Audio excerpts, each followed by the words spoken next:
Happy Friday. We made it. We made it to this point, and I'm sure, the sun is shining. That just brings some joy into our lives. So I just want to thank you all for joining, and yeah, happy Friday. Um, and so my name is Olivia Livingston. I'm the prevention coordinator at Peer Services. And Peer Services is located in Evanston, Illinois. We are a substance use and treatment prevention organization. And so we provide services for youth and adults in the community. We don't discriminate on age. A lot of times we'll say we go all the way to 100. So if you know of anyone that is looking for services in regards to substance use, we turn away no one for their inability to pay. And we will help in whatever way that we can. Uh, I do want to say that this parent webinar series is something that we wanted to provide to professionals, parents, and those individuals that are working with youth in, opening that conversation and keeping the communication open with teens. So today's topic, we will be talking with Luana, who is our speaker for today, and she will be touching on teen dating violence and what parents think they know. So very interesting. The title definitely draws you in. So looking forward to hearing more about this. And please feel free to type in the chat if you have a question. We'll try to address it if we can on the spot, but if not, we will go back into the question and answer tab and try to address that towards the end of the presentation. Okay. And without further ado, here's Luana. I'll let her go ahead and introduce herself. All right, hi everyone. I'm Luana Leinhart. I've been a part of Peer Services for almost 2 years. I'll be 2 years in March. And I'm a counselor in their medication-assisted treatment program. But I also just I love sharing information and connecting with others. So basically what I'm trying to say is I love facilitating these webinars. They give me a lot of joy to connect with others and share information and resources. So, oh, and yes, happy Friday. The sun, I'm telling you, is like literally giving me life right now. I'm so excited that we finally see signs of spring. All right, so our topic today is going to be about teen dating violence, and it is geared, or I sort of geared this more toward parents or those who are not familiar with domestic violence. But if you have any questions on domestic violence for teens or adults, just raise your hand. Ask me a question in the chat or the Q&A tab, and I will do my best to respond. Or not respond. I will do my best to give you like a mind-blowingly awesome answer. Okay, so I'm going to share my screen. Okay. And with sometimes when we do the screen sharing, I can't always see the oh yeah, I can kind of see the tabs now. But if you're asked a question and I'm not seeing it, because sometimes that tab goes away when my presentation is up.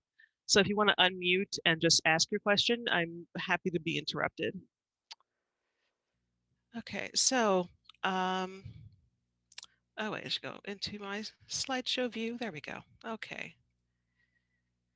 All right, so well, it is Black History Month, but I also just love this quote, and I like to start all of my presentations looking at this. This is an excerpt from a novel by Daniel Black called The Coming, and it's essentially his accounting, his version of, it's like a historical fiction on what life was like for the first enslaved Africans coming to the U.S. And this line is from the preface to that novel, and I just think it's really beautiful, and gives honor to the ancestors who are no longer with us, but whose strength flows through us. Okay, and this is me. In the Midwest, people are tempted to call me Luana, so I have a handy dandy pronunciation guide for my name right there. I'm not Hawaiian, but my name is. So whenever I meet the Obamas, they will totally know how to say my name, which I'm really excited about. All right, so these are some of our objectives for the day. So to learn the characteristics of abusive relationships, to identify the differences between intimate partner violence with teens and with adults, because there are a lot of overlapping similarities, but there are also some very clear distinctions as well. And to recognize warning signs of teen dating violence, that if there's a young person you love who you see exhibiting some of these signs, it would be good to just to pause with them and say and enter into a conversation just to get at the heart of what they're experiencing. Okay. All right, so I know we have I know we have a small group here, but I wanted to get an idea of who's with us. So are we primarily professionals? Are we parents? Are we parents who are also professionals?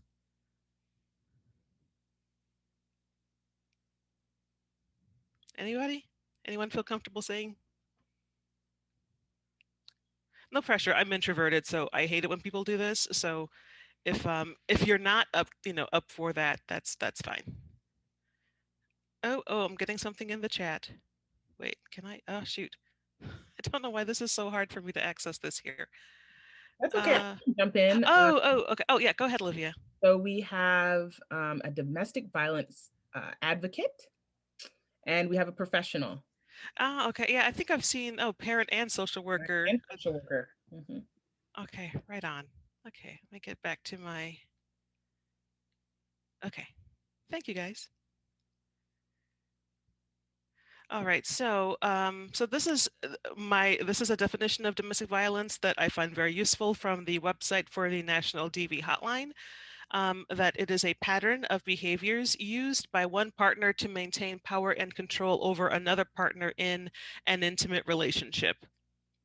And this can, of course, be for, domestic violence does not discriminate. So that we're talking about all age groups, all races, religions, socioeconomic status, sexual orientations. So this, you can have it could be a heterosexual couple, a same-sex couple. It doesn't really matter what the combination is. DV is prevalent in all populations.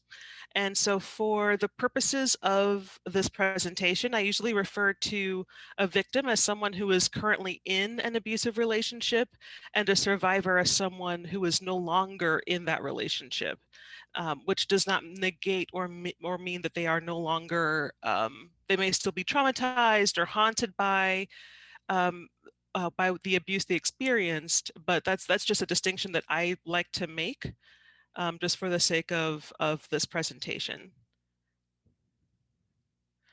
All right, so now there are many types of abuse. These are just some of the more common ones that I've seen.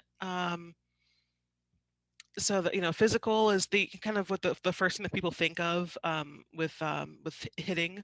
I actually spoke to a client of mine who I think is in an abusive relationship, or or at best it's unhealthy. And I asked her, like, are you concerned that he may be trying to control you or abuse you? And her response was, well, he's never hit me, so therefore it can't be that. So this is what most of us think of initially, but it goes so much deeper than that, because there are multiple ways to exert control over someone. So there's verbal abuse, name calling, insults, that sort of thing, body shaming, are you really going to wear that because it makes you look fat, sort of thing. Um, Financial, which is a really, really big one, especially when it comes to adults, because abusers are predatory, and they are very systematic about isolating and controlling their victims' finances, either by getting them fired from their job, or by forcing them to write over their paychecks to them, or prevent them from being in the workforce altogether. Um, Digital abuse, and I have it kind of highlighted here because it's one of the more common ones that we see with teenagers. And this refers to um, harassment by, frequent calling or texting, bullying or controlling their social media accounts, having, if they have your password and can just kind of post whatever they want on your, on your page, or constantly harassing you about like, well, why did so-and-so like this picture, that sort of thing. And this is, I find, to be a common blind spot for those of us who were not born with devices in our hands. I don't know what the generation is called after Generation Z, but the Generation Z and younger are the ones who don't know what life is like without the internet, and so they know, they might know sort of tips and tricks that we don't know, because we dinosaurs are just are learning as we go along. We're sort of flying the plane as we build it when it comes to technology. So this can be a major trouble spot sometimes, that we just don't notice because it wasn't part of our everyday growing up. Sexual abuse, this can be anything from sexual assault to sexual harassment, pressure or coercion to have sex. Emotional abuse is very real, but it can be more difficult to describe. I like to say that wherever any one of these other forms of abuse is present, that emotional abuse goes along for the ride, because emotional abuse is that feeling of helplessness when you're with your abuser. Um, so the effects of these other forms of abuse, it affects your psyche, it affects your emotions, yes, um, but it also makes it not easier. It essentially means that the abuser can exert even more power and control by manipulating their victim's emotions, doing things like gaslighting, for example. Spiritual abuse, pressure to attend a particular or participate within a particular religion, or if you are a practitioner of a particular religion, your abuser may try to get you to stop practicing, to isolate you from your faith community, because any time that you are in a place where they are not is an opportunity for you to have control instead of them. Drugs and alcohol are part of this too, because there's a lot of overlap between substance use and domestic violence in general. And I should have highlighted this too, because this is also a big one for teens, because they are obviously experimenting with drugs and alcohol. Um, Sometimes an abuser will intentionally force someone to use, to become addicted. So now then they are even more dependent on the abuser to supply them with that drug. And drugs or alcohol can also be a way for a victim to cope with what they're experiencing. And finally, stalking is another one of the major ones that we see, especially with teenagers. So this is, following, they know your schedule, so they know when to sort of isolate you or trap you potentially.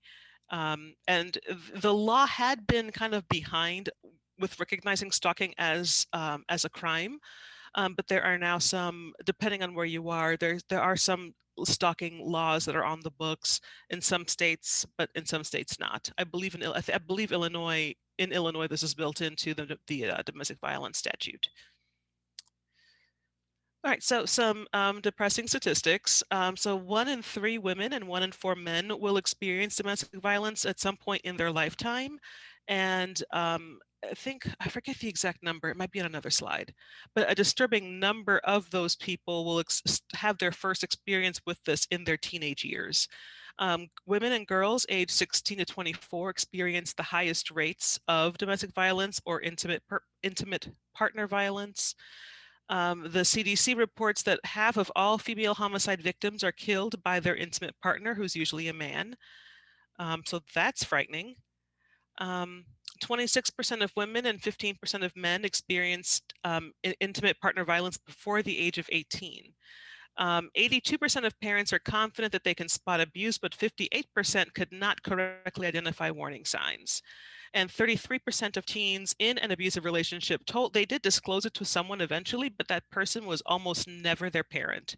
So, I mean, my mother and I are very close. I told her almost everything when I even as a teenager, but there were some definite things that I made a choice not to disclose because I thought she wouldn't understand, or because I didn't want to get lectured, or or something like that.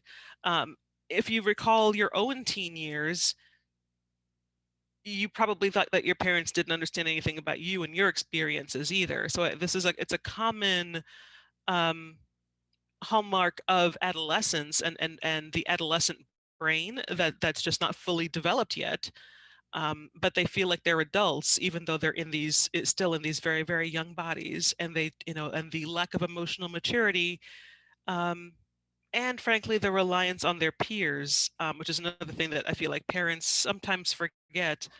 As a teenager, you are biologically programmed to sort of distance from your parents and engage more with your peer group. So then your peer group becomes your almost your primary source of feedback on how to engage with the world. Your parents are the last ones that you're going to tell about something, generally speaking, or at least you're going to share a lot more with your peers than you would with your parents. I feel like your peer group gets like the raw footage, whereas your parents get sort of the highlight reel. All right, so now teen dating violence is kind of, even though there's a lot of overlap between violence as a teenager and as an adult, there are some distinctions to be made. The power dynamic in these relationships is less lopsided than with adults. That is because the abuser, generally, when we're talking about teen dating violence, the abuser does, they're a kid themselves, right? So they don't have access to the victim's finances or housing. They don't control if their victim will have a place to sleep at night. The victim won't have children to think about, as a potential barrier to leaving that relationship. So there is some degree of extra safety in that the teen victim generally will have more resources for leaving the relationship than an adult victim does. Teens, again, these relationships are strongly influenced by their peers and their peer group. Their abuser could be the captain of the football team or the head cheerleader, someone who has a lot of status or is very, very popular and therefore raises your own stock in the like teenage high school hierarchy.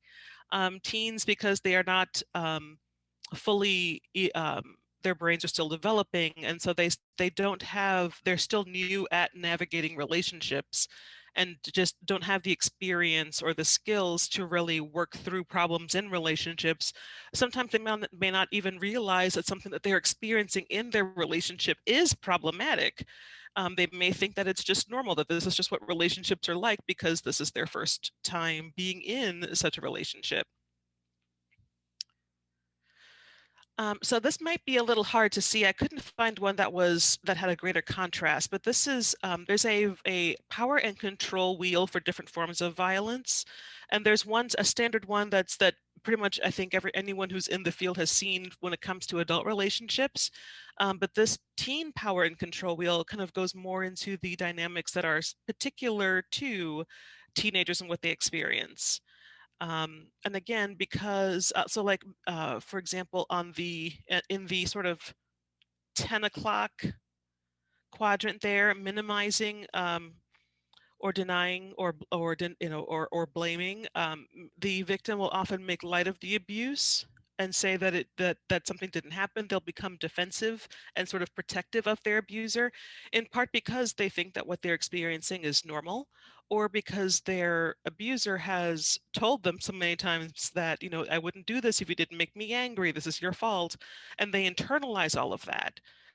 So then they will defend their abuser and say, well, if I didn't make her mad, if I hadn't done this thing to her, then she wouldn't have lashed out at me in this way. Because again, part of that gaslighting, emotional manipulation, control. Um, let's see. So yeah, these are, oh yeah, and the extreme emotions kind of in the 1 o'clock spot. That's another big one because the part of the brain that is fully developed by this point, is the amygdala, which is all about those really like primal emotions that are very heightened at that age, and the ones that are still developing are the prefrontal cortex and the parts that allow us to um, have impulse control and pause in the midst of the chaos to make good decisions. That part is still not fully there yet, and so a lot of what they're experiencing is still really heightened. And this may make it more difficult for an abuser, say, to learn a different way to resolve an issue than to just be violent. There will also be a lot of, let's see, another one that's another big one, especially with teens that at least that I've seen, um, are threats and intimidation, destroying, which is in that sort of, I don't know, 8 o'clock position. Just like destroying your property because your property is sort of an icon for the victim. And so if someone wants to intimidate you without actually physically harming you, but they want to send a message, they will generally do something terrible to some of your possessions. They may also threaten to harm themselves. Like if you run out of meat, I'll kill myself, and then it'll be all your fault. Um, that's another big one. Or driving the car recklessly. This has happened to several of my clients, actually. Their abuser will drive recklessly just to scare them into doing what they want. Um, Violating one's privacy by going through your locker, your bag, demanding the passcode for your phone so they can look through it. That's also another big one with adults too. Now that I think of it, but I think especially in high school because there are again, they live on their phones. Um, so that's another big one. They want to read your texts. They want to see all of what you're posting. They may want to approve of what you're posting before you post it. Um, they may want to, have you send them a provocative picture and then threaten to post that provocative picture online if you don't do what they say, etc. Now, so there's a website called loveisrespect.org. I have a list of resources that I will give y'all at the end of the presentation, and that web address is in there as well. They have this really interesting graphic called that they call the relationship spectrum that I think can be really useful in discussing with a teenager what helping them appreciate or see the difference between a healthy relationship, an unhealthy relationship, and an abusive relationship. Um, and it's in very clear, concise language and has good examples of each type. And so that can be a great way forward to engage with teens um, so they can start learning those differences. As I'm thinking about it, I mean, granted, I started dating kind of a bit later, but there's not really a roadmap for this as you're trying to just figure it out as a kid. I know my mother gave me like the sex talk, but she never gave me a talk as to what leads up to sex in terms of um, what it's like to have a boyfriend or a girlfriend and what's normal appropriate um, engagement in a healthy relationship. Like I not to, and I'm not trying to like bash my mom. She's amazing. I'm just saying that was information that she did not give to me. Um, I give her credit for giving me the appropriate sex talk because she definitely did not get that talk from her mother. So she definitely did more than what was done for her.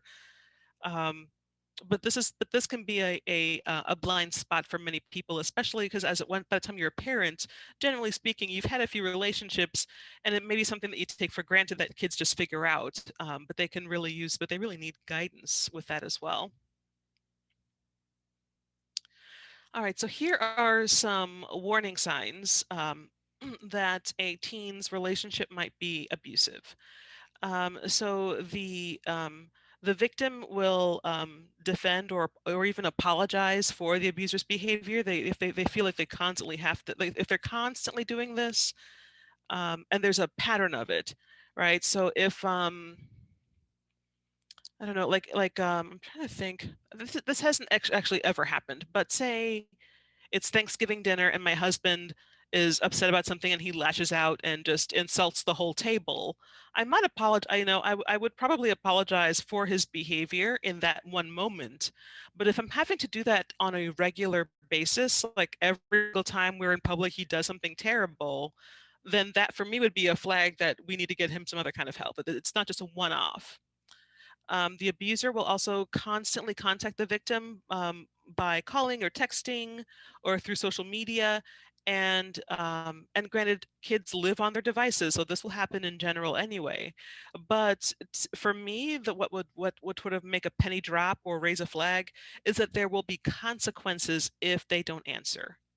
That if they're like, oh my gosh, she just texted me and I didn't respond. Oh my gosh, that's gonna be like if they're sincerely afraid or have a lot of anxiety because they weren't able to get back to this person quickly, that's the flag. That's definitely a flag. The victim gives up things that were important to them before the relationship. This could be anything from being on a sports team to their, church youth group or Boy Scout, Girl Scouts, whatever. The abuser wants to isolate this person and cut them off from any kind of support, or at least as much as they can. So if the victim is involved in a sport and the abuser is not, then they're going to say, "Well, I don't want you hanging around all those other people. I don't want you around around those other guys." Um, I'm sorry, I just jostled my mic a little bit. Um, or I told you I didn't want you to be part of this intramural team because you're with all these other guys and they're looking at you and yada yada yada. And so eventually the victim may choose to give that up to make their partner happy, and they may think, well, this is something that you do in relationships, is that sometimes you sacrifice things, and that is true. Sometimes, yes, we do sacrifice things in relationships, but definitely not something that's this important to you. Like my husband and I come from we are of different religions, and but the last thing he would ever do is tell me to give up my community and my faith tradition. Like he would never ask me to do that, because he loves me, right? Not, I love you so much that I have to be with you 24/7. That's a different dynamic. And also the victim's weight, appearance, or grades may change drastically. Um, I I've been in social work, like I graduated with my MSW in 2007, so I've got a lot of experience. I don't work with kids because of some of my own. It's just not the population I've ever really wanted to work with.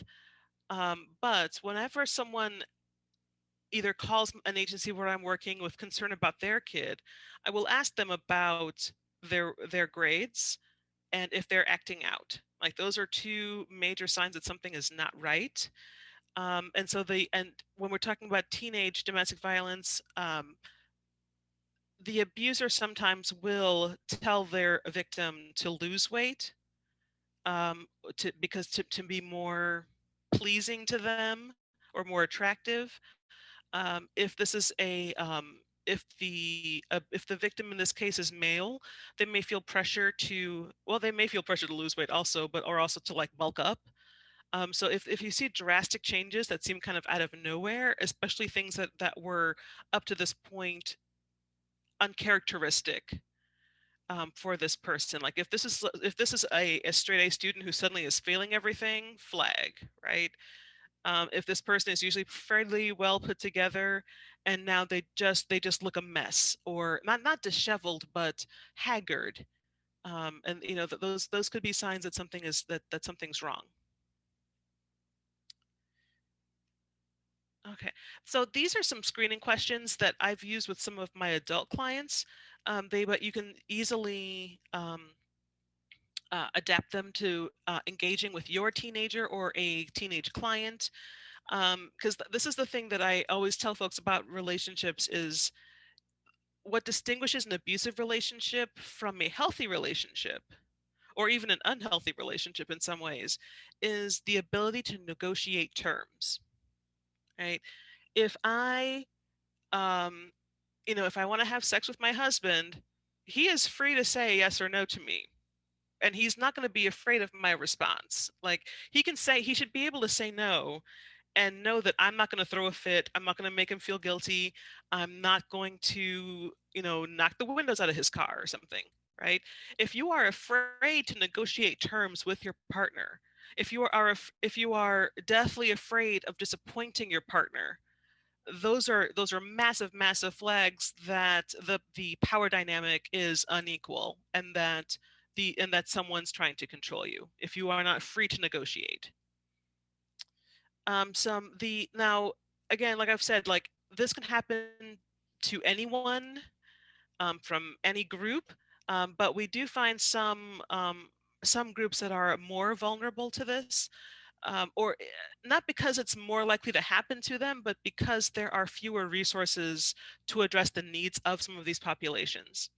So the excuse me, the LGBTQAI plus community, there are some states that only consider domestic violence to be a crime if it's between a heterosexual couple, for example. Illinois is, for all its flaws, Illinois is actually really good about this, and includes this group of people in this, so that someone who is in a same-sex couple can get the same access to the same provisions from the Domestic Violence Act as a heterosexual couple. Trans people, especially trans women of color, undocumented immigrants, because an abuser will say, "Well, I will call." I forget what they're actually called now. Whatever, the immigration people. Like, I know that you and your family don't have papers. If you don't do this, then I will rat you out to them, and and they'll take you away. Um, ICE. Thank you, Olivia. Yes, ICE. Folks who are mentally ill. Um, and this is, well, it's multi-layered, but when it comes to teen dating violence in particular, there can be this threat of outing you. Like, I will tell everyone that you have bipolar disorder, and they'll all think you're crazy. Or being able to, or gaslighting that person to make them more symptomatic. I've certainly seen that happen.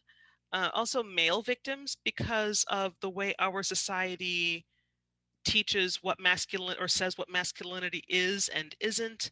And there are I've heard some real horror stories of male victims calling the police, and the police looks at them like they're stupid. Like, well, why would you let this woman, beat you up? Or why would you let this happen? Be a man. So as a result, male victims are a lot less likely to report or disclose their abuse, and this is going to be compounded when the male victim is a teenager. Um, Whether they're in a heterosexual relationship or or a homosexual relationship, they may not be out. They, again, there's all this peer pressure to, to be a quote unquote be a man, and if they're considered weak because they quote unquote let their girlfriend treat them this way or do this to them, that's all very threatening to that sense of identity. So that's another reason they tend to not disclose. So these are some vulnerable populations to especially look out for. Or in your agencies, are there ways to address the specific needs of these populations so that they aren't, victimized again, by the system as they try to get help. Okay, I feel like I'm going really fast, but like feel free to tell me to slow down or do something over again or go back to something. Okay. Okay, what next? Okay, come on, thing. Okay, there we go. All right, so there are many, many, many, many complicated reasons why a victim stays in the relationship. And again, these are, well, okay, let me put it this way. These are not particular to teens, in that some of these reasons are consistent consistent for teens as with adults. Um, so love, they, or they think they're in love and they really love this person, hoping that the abuser will change. That, like, if I know I had a very romanticized view of this as a kid, that if you love someone enough, then you can change their bad behavior and then everything will be great. Internalized blame, like, well, he said that if I, that I was the one who made him mad, or I wore that outfit that he told me not to wear, or whatever.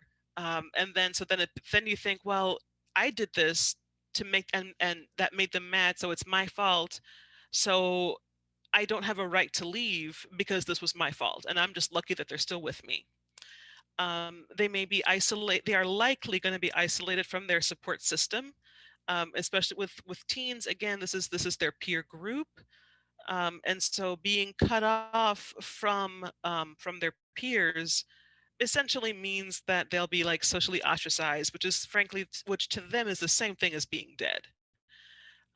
So there could be fear of oh, not just that, but also the abuser likely has systematically cut them off from their friends, from their whoever their peer group was, in favor for the abuser's peer group.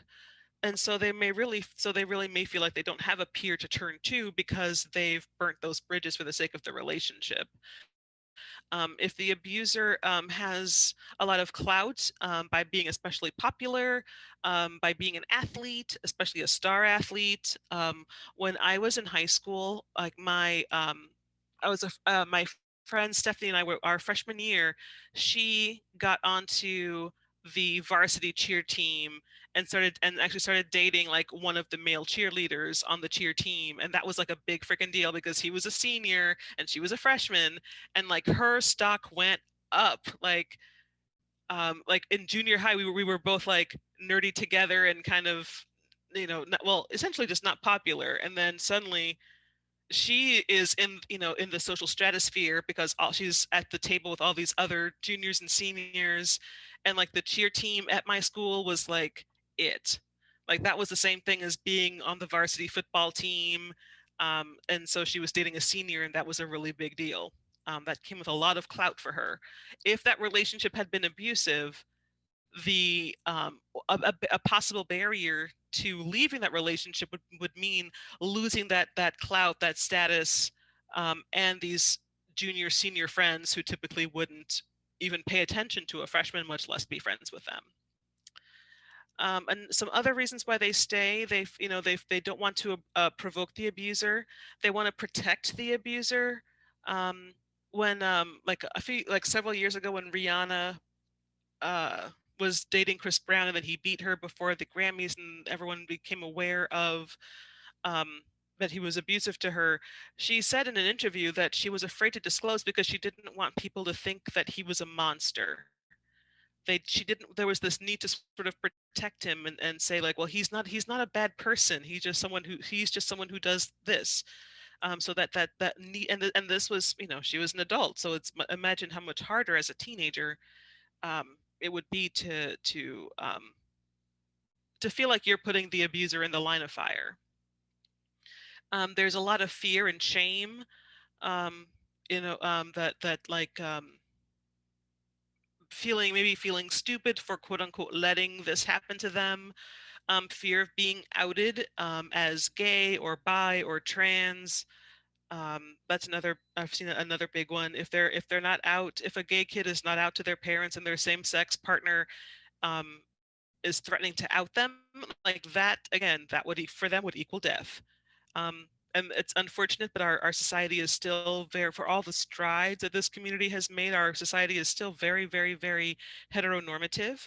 And it's I mean, who doesn't, what institution does not have readily acceptance of heterosexual couples and heterosexuality and heteronormative behaviors? Like that's, universal acceptance. That's why it's called privilege. And also fear that parents will stop her from dating again, or that their parents will be disappointed in her. For as much as teens want to rebel against and do rebel against their parents, they are also devastated by the idea of disappointing them. That's because that's always the worst, right? Like when I was a kid and my mom would say, "I'm not angry, I'm just very disappointed." Like that's the worst. Like I would prefer that you just yell at me, because this feels terrible.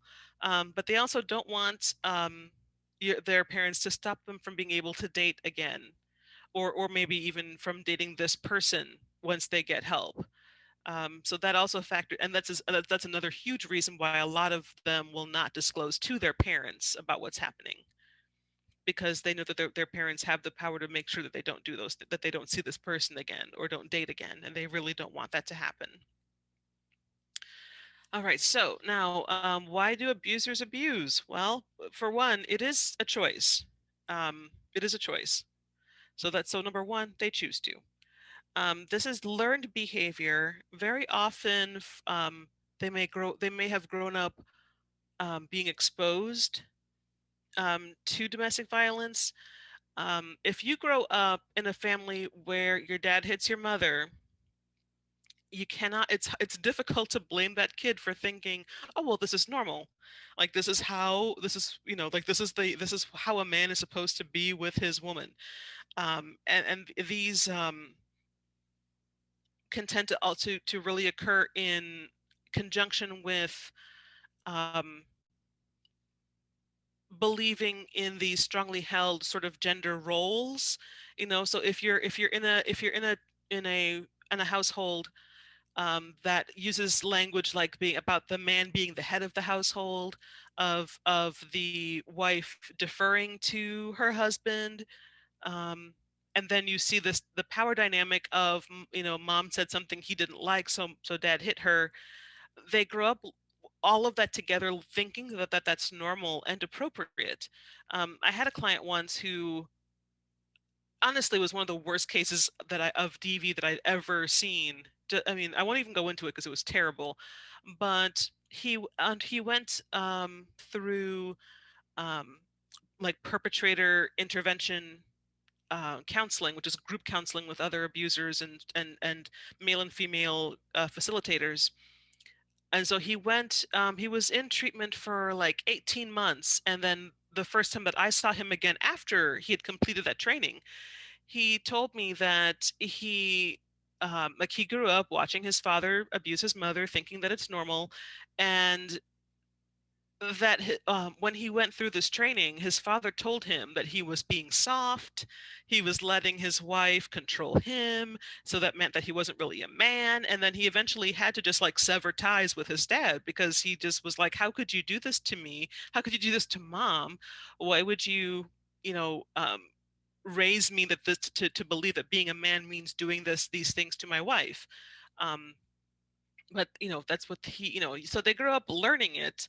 But at some point, you know, as adults we make choices. We may have been programmed to think or act a certain way, but at a certain point we can't really keep blaming our parents for what we do. So there is, you know, so there is this you know, I can have empathy for why you know, why they became abusers, but it is still a choice. I don't want there to, like, there is not a mental health diagnosis that includes domestic violence where they get this pass to act this way. Mental health, like an existing mental health issue or substance use, are factors, but they are not excuses or justification, right? Like a person with a mental illness, especially something like, say, bipolar disorder, where they can be challenged with their impulse control, is not licensed to be abusive. It means that they have unique challenges because of their brain chemistry, but that's a very different thing than having permission to do this. I've one thing I've heard a lot over the years is, well, he's only like this when he drinks or when he drinks too much. Um, you know, that's another. Whew, I gave a talk about the intersection between domestic violence and substance use disorder a few months ago. It is a deep and complex issue, um, and there's a lot of overlap. Like a lot of abusers, a lot of victims experience substance use disorders. But again, it is not a justification. They make a choice. If there's not something magical that happens when the person gets drunk and then they just lash out. They make intentional choices, and that they happen to be drunk while they do it is just a coincidence. And now abusers are also victims, in my opinion. I feel like abusers are also victims who also need help. I had a conversation with a woman a few years ago who works only with abusers, and she said that while she acknowledged and she knows that it's important for the victims and survivors to get the care that they need, so that they we hope can avoid these relationships in the future, by recognizing the early warning signs. But she felt like on the other end, the abuser, if they don't get treatment, they'll go on to the next victim and the next victim and the next victim. And so like she felt like, you know, by her doing work with abusers, that gives her greater reach to sort of well, how does she describe, like, sort of completing that circle, like having these a vast number of professionals attend to the victim and survivor, and then she and her colleagues tending to the abuser, that somewhere that would come full circle and maybe prevent the abuser from having victim after victim after victim as well, and like learn to have healthy appropriate relationships. Okay. All right, so just some more tids and bits about teen dating violence. That the risk for harm and trauma that they experience are essentially are very similar, if not the same, as adult victims. There will be, rates of higher rates or increased rates of substance use, of depression, of anxiety, things of that nature. Again, they are highly, highly unlikely to report or disclose to their parents. They will disclose to their best friends and others in their peer group.